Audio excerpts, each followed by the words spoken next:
Allez, bonjour à toutes et à tous, très heureux de vous retrouver. Ça fait 2 heures que je réponds à peu près aux mêmes questions et pourtant ça fait 2 heures que j'y apporte les mêmes réponses. Donc je vais refaire pour tout le monde une analyse graphique du Bitcoin. Parce que ça me fatigue d'avoir des gens qui me relayent de l'information dans tous les sens, de sources diverses et variées, entre analystes et traders improvisés de Twitter. Dieu sait que ça me fatigue de voir les avis de chacun ou des graphiques avec 3 cycles et on nous dit que c'est une pattern. Donc écoutez, on va discuter de pattern pour de vrai. Ça fait 10 ans, moi, que je les utilise, mes patterns, et j'en ai tradé des centaines de milliers de trades. Donc j'ai au moins un truc que vous n'avez pas, c'est-à-dire qu'au lieu de 3 patterns, enfin au lieu de 3 cycles, j'en ai à peu près 10 ou 20 000 des cycles en historique dans ma tête. Et sur les graphiques, puisque l'avantage de l'indicateur, c'est que tu peux regarder ce qui s'est passé avant. Je l'apprends, cette stratégie, à des dizaines, voire des centaines de gens. Okay, donc ils ont eux-mêmes ces indicateurs sur leurs graphiques, ils travaillent eux-mêmes sur des graphiques historiques, ils analysent probablement des centaines d'actifs que j'ai même jamais vus ni jamais analysés moi-même. Bref, ils peuvent voir par eux-mêmes que c'est pas du flan. Et que quand on sait lire ce truc-là et qu'on arrive à trouver son contexte correctement et à le trader, ben ça marche quand même vachement plus que ça marche pas. Et ça, c'est ce moment-là où vous comprenez la gestion du risque, d'accord ? C'est-à-dire, j'arrête de chercher à comprendre le marché, j'essaie de commencer à le contextualiser, c'est-à-dire trouver la séquence, la pattern. Une pattern que j'ai vu se reproduire pas 3 fois, mais des centaines de fois, en bouffant du graphique historique. C'est comme ça que je vous apprends à trader. Avant de vous dire, apprends ce contexte par cœur, et dès que tu l'identifies, tu mets tout de suite le compte dessus pour gagner beaucoup d'argent. Non, je vous dis, avant, tu bouffes des centaines de graphiques en replay, tu regardes la pattern par toi-même pour la voir fonctionner et pour voir que ça marche pas 100% du temps, mais ça marche très largement de façon profitable, avec une gestion du risque associée. Et plus on progresse dans le trading, plus je vous apprends des patterns avec des ratios risque-rendement élevés qui ont pour certaines des taux de réussite inférieurs à 50%. Mais pour autant, ça gagne de l'argent. Ça veut dire que vous avez un truc qui vous rapporte 10 pour 1, mais qui réussit 30% du temps. Et si ça, vous ne faites pas les mathématiques de base pour comprendre qu'on gagne de l'argent avec ça, et pourtant on a tort plus qu'on a raison, eh ben il faut arrêter le trading. Parce que si vous voulez avoir raison, eh ben dans ce cas-là, je peux vous proposer des stratégies avec des gestions du risque de 1 pour 0,2, et vous gagnez 0,2 et vous perdez 1 quand vous avez tort, mais par contre, vous aurez raison 90% du temps. Si c'est ça que vous voulez dans le trading, eh ben bon courage, parce que ça gagne pas d'argent. Et ça, c'est ce que les gens veulent. Vous voulez pour la plupart avoir raison, et ça me fait peur. Et ajoutez à ça le fait que vous suivez même pas une stratégie, c'est-à-dire vous allez au gré des vents trader le truc du moment. Alors là, il y a eu le délire de la corrélation avec Wall Street. Donc là, j'en ai qui me disent, moi, j'achète pas tant que Wall Street n'a pas fait le bottom. Ok, mais comment tu sais qu'on va faire le bottom sur Wall Street ? Tu vas attendre qu'on ait rebondi de 15% sur le Nasdaq pour acheter le Bitcoin qui aura déjà rebondi de 40 ou 50%, lui, du coup ? Non, ça me paraît compliqué, encore une fois, ces trucs-là. Il vaut mieux que vous ayez une stratégie avec ses imperfections. La gestion du risque, elle est là pour ça, d'ailleurs, pour lisser ces imperfections d'un point de vue money management. C'est-à-dire que l'exposition du capital que vous allez mettre sur telle ou telle stratégie, elle est variable, la taille du stop-loss varie en fonction de la volatilité. Bref, vous vous adaptez aux conditions de marché sans pour autant chercher à contrôler. Ok ? Cherchez pas à avoir tort ou à avoir raison. Si vous avez vu qu'une pattern, elle rapporte de l'argent quand vous la tradez 100 fois, même si parfois il y a des échecs dedans, vous n'hésitez pas à la trader quand vous la voyez. Entre guillemets, au lieu de dire 7 fois c'est plus important parce que c'est différent, parce que c'est le Bitcoin, parce que c'est machin. Non, c'est la 101e fois que je vois cette pattern. Et elle a marché de façon profitable sur mon capital les 100 fois précédentes. Donc je ne me pose pas plus de questions que ça, j'applique, point barre. Voilà ce que c'est le métier de trader. Alors évidemment, après, avec l'expérience, on peut effectivement affiner ces gestions du risque en ajoutant d'autres éléments. Et ça, je l'ai dit, c'est important de comprendre que la progression dans le trading, elle est infinie. Et que oui, certains traders vont derrière, après, ajouter d'autres épices, type le volume, l'étude du volume, volume profile, des trucs comme ça. On peut regarder le comportement des options. Il y a plein de trucs qui permettent d'affiner une gestion du risque sur des zones spéculatives. Mais la number one des rules, enfin des règles, ça reste de savoir déjà trouver les zones spéculatives et les contextes. Savoir qu'est-ce qui se passe dans ce marché, quelle est la séquence principale, quel est le contexte. Bon, allons-y, faisons-le. Donc, c'est parti pour Bitcoin. Analyse du Bitcoin, je vais la faire en 5 minutes, ok ? Et après, on se quitte. Parce que j'en ai marre des gens qui ajoutent des informations périphériques sans avoir même pris le temps de réellement contextualiser leur marché. Ok ? Donc commençons par ça. Allez Bitcoin, c'est parti. On daily, puisque donc c'est le time frame où tout le monde se secoue les neurones en ce moment. Le daily, on a cassé un support pluriannuel, machin, je sais pas quoi. Ok, c'est la catastrophe, l'ambiance elle est merdique, etc. Ok, donc premier truc que je fais avant de commencer à produire du jus de cerveau, je regarde très vite positionnement de la moyenne par rapport au contexte. C'est un range. Donc dans un range, la première des choses que je fais, ok, c'est que je regarde tout de suite si on n'est pas dans un range du T supérieur. Okay, c'est-à-dire j'en ai rien à foutre de savoir ce qui se passe dans ce range. Si on est en range hebdomadaire, c'est le range hebdo qui compte. Ok, ici j'ai une moyenne inférieure au contexte avec un contexte et une moyenne qui monte. Ça c'est une tendance, d'accord ? Donc déjà, hebdomadaire égale tendance, range en daily. Ok, donc on revient sur le range en daily cette fois, puisque donc je peux trader ce range, mais je vais le trader dans le sens de la tendance hebdomadaire. Ok, donc ce range, on compte les bornes. Ok, easy. Donc, on a 4 bornes de range. Ça veut dire que ce range, il est maintenant mature. D'accord ?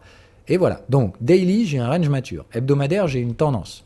Bon, ben, il va falloir que je vois maintenant où est-ce qu'on en est de la tendance hebdomadaire. Donc, la tendance hebdomadaire, je vois qu'il y a eu un range ici. Il y a un breakout là. Ok, c'est plutôt clair. Par contre, ça, c'est quand même assez chelou. J'ai un espèce de... là, j'aurais un pullback, mais pas encore. Il faudrait ici qu'on finisse ce cycle.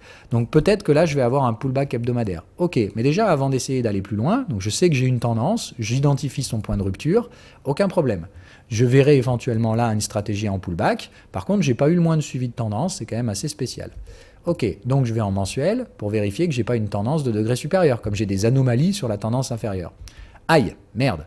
Bon, ben là, ça commence à être moins cool. Parce que là, ici, je vois qu'on a fait un range. On a bien frappé les contextes plus de 3 fois.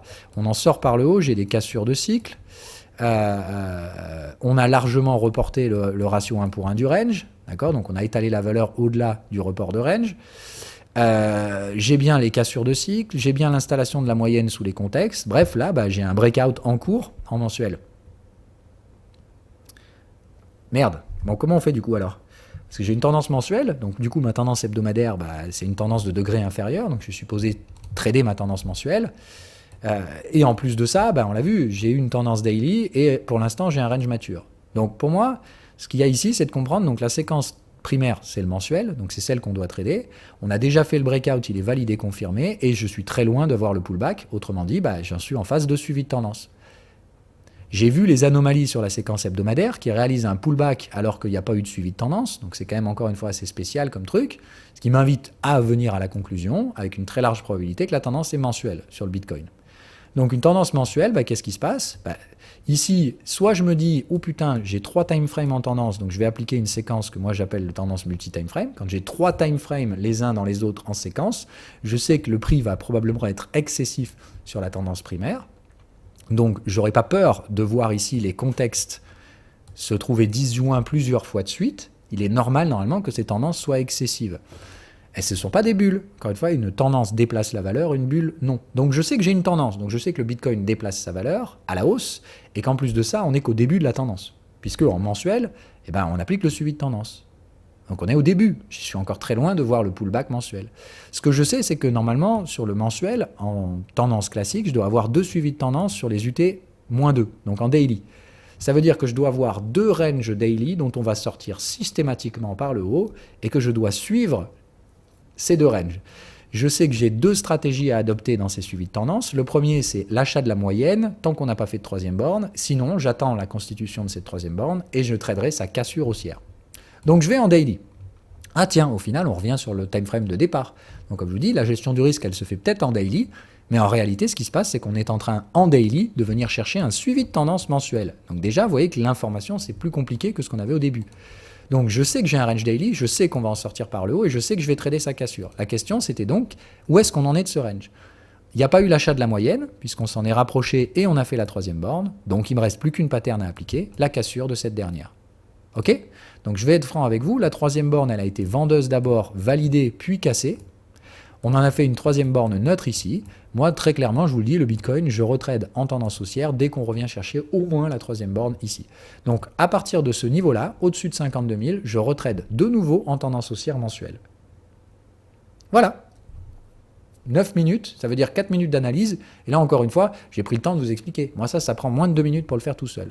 tendance mensuelle, probablement tendance multi-time frame, ce qui fait que je sais que la séquence va être excessive, et si je le veux et que je suis expérimenté et que je sais trader ces trucs-là, je ne vais pas vous l'expliquer ici, il y a même la possibilité d'utiliser 3 gestions du risque dans cette tendance multi-time frame, une sur le mensuel, une sur l'hebdo, une sur le daily, ce qui me permet donc d'avoir 3 fois plus d'exposition en capital, mais avec 3 gestions du risque plus complexes à gérer. Donc ça, je ne vais pas revenir là-dedans. On reste donc sur la base. C'est une tendance mensuelle. Le suivi de tendance se fait sur le daily, donc à chaque fois qu'on a un range daily, on trade le repli sur la moyenne ou la cassure de la troisième borne. On a déjà la troisième borne, donc la seule pattern qui reste à mon avis, c'est la cassure de cette dernière qui réamorcera quoi ? Un flux acheteur dans le sens de la tendance mensuelle, point barre. Ce que je sais en plus, c'est qu'il va y avoir normalement un deuxième range daily et qu'on fera la même chose, qu'il faudra acheter le repli sur la moyenne ou la cassure de la troisième borne si le range mature avant.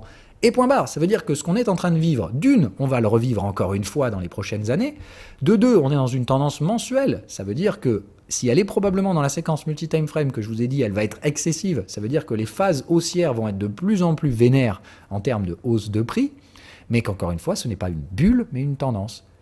Donc vous voyez qu'à côté de ça, tous ces narratifs-là de « Ah, le Bitcoin, c'est une bulle », j'y crois pas. J'ai des éléments factuels devant moi de ma stratégie que je traite depuis des années sur d'autres actifs qui n'ont rien à voir avec le Bitcoin, me disent « Fuck off, moi je suis ce que je vois, je préfère avoir tort tout seul que d'écouter ces mecs-là ».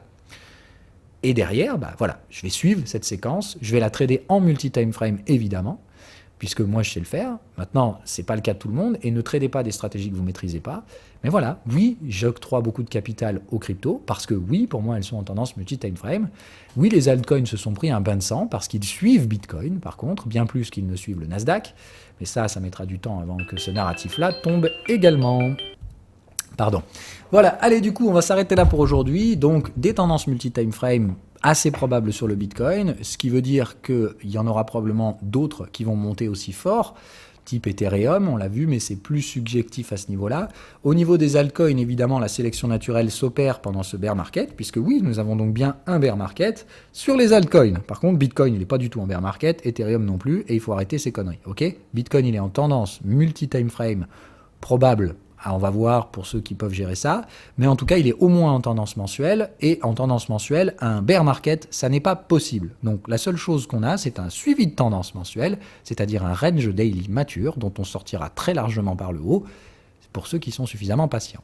L'autre problème des gens qui maintenant sur le support arrivent à se convaincre que ça vaut peut-être le coup en fait de vendre la résistance à 30 000 pour acheter à 20 000, puisqu'il y a beaucoup de gens qui tentent à s'accorder qu'on va y aller, d'accord ? Allez-y, faites-le, puisque du coup en vendant à 30 000, en achetant à 20 000, vous allez pouvoir avoir beaucoup plus de Bitcoin.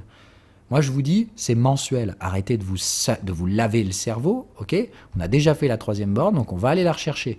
C'est qu'une question de temps, et quand on va aller la chercher, ce ne sera pas une résistance. Donc, pour essayer de gagner 10 000 $ de moins, ok, ce sont les mêmes personnes qui vont arriver à se convaincre qu'à 40 000, ça rebondit trop vite. Puis à 50 000, c'est vraiment n'importe quoi. On a repris 20 000 $ en quelques semaines, c'est vraiment de la merde. Donc, ils vont se mettre à shorter ici pour essayer de racheter plus bas ou je sais pas quoi. Donc, faites attention, je connais ces séquences. Je sais surtout que d'un point de vue psychologique, ceux qui arrivent à se persuader que vendre 30 000 pour acheter 20 000, c'est une bonne solution, sont ceux qui sont sûrs de perdre de l'argent à moyen terme. D'accord ? Quel est le narratif qui vous aura qui vous aura amené à cette conclusion ? J'en sais rien.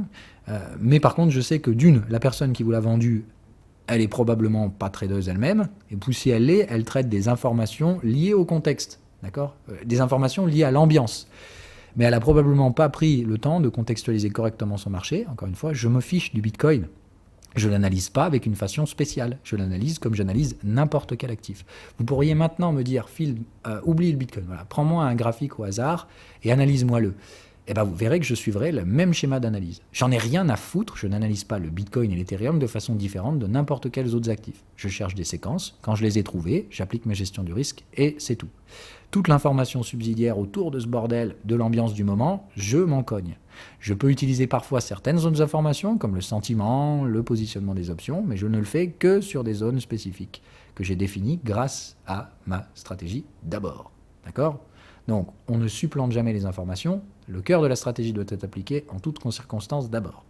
D'ailleurs, en parlant de ça, si vous voulez un exemple, là, on est mardi, et tous les 15 jours, on se retrouve dans la live room, dans le Discord, et on analyse des graphiques, au hasard. C'est-à-dire, vous me donnez des tickers, je bouffe des tickers, et je les analyse devant vous, dans un contexte de tendance entre midi et 13h, dans un contexte de range entre 13h et 14h. Donc, encore une fois, si vous voulez voir si j'invente des règles, ou si je traite toujours le même truc, venez dans le Discord un mardi sur 2. Et là, ce mardi, là, donc dans 1 heure, on se retrouve dans le Discord pour faire des mises en application de tendance. Voilà.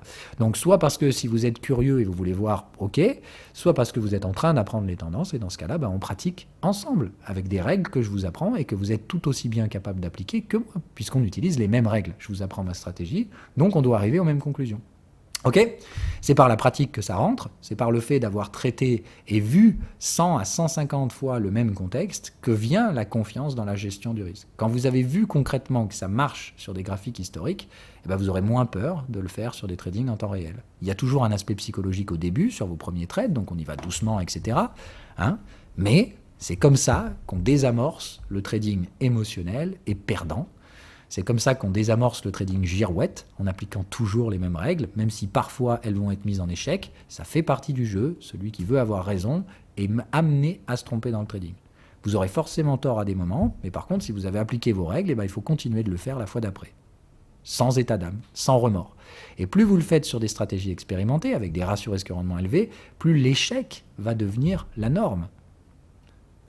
Et ça, il y a des gens qui ne peuvent pas le comprendre. C'est ça qui est fou. Et pourtant, si vous êtes un tant soit peu intelligent, vous savez qu'il y a une stratégie qui a un ratio risque-rendement d'1 pour 10, même si elle échoue 70% du temps, vous gagnez très largement de l'argent dessus. Mais ça, il y a des gens qui ne comprennent pas. Voilà, donc, arrêtez de chercher à avoir tort ou à avoir raison. La question à vous poser, c'est quel est le risque que je prends ? Quelle est ma gestion du risque ? La gestion du risque, elle vient uniquement de l'application constante d'une stratégie. Donc, c'est ça qu'il faut faire. Et pas essayer de remplir le vide avec des informations parce que l'ambiance du moment, c'est ceci ou cela. Ok ? Donc, je viens de vous faire la gestion du risque du Bitcoin, tendance mensuelle, avec un suivi de tendance en cours sur cette zone de range daily, donc on va en sortir par le haut. Par contre, évidemment, si vous arrivez sur le support à vous convaincre qu'on va aller plus bas et que du coup vous pourrez en acheter plus, etc., bon courage. Moi, je fais clairement le pari inverse, c'est-à-dire j'ai déjà acheté mes Bitcoins, je ne les ai pas au prix le plus bas, donc je ne peux pas jouer au concours de quéquette sur Twitter, mais par contre, c'est pas grave. Moi, la différence, c'est que je saurais tirer ce trade jusqu'à son rendement, ce qui ne sera peut-être pas le cas de ceux qui essayent d'acheter le plus bas et qui vont craquer parce que ça rebondit trop vite et ils vont les revendre à 45 000. Ok ? Donc, voilà. Peu importe ce qui se passe de toute façon, ce qui compte, c'est ce que vous faites, et ce que vous faites ne doit pas venir de ce que quelqu'un vous a donné. Quelqu'un sur Twitter, etc. Vous devez apprendre une stratégie, que ce soit la mienne ou une autre, peu importe, mais appliquez-la. Ce sera toujours beaucoup mieux que tout ce qui se met autour. Allez, ciao, ciao!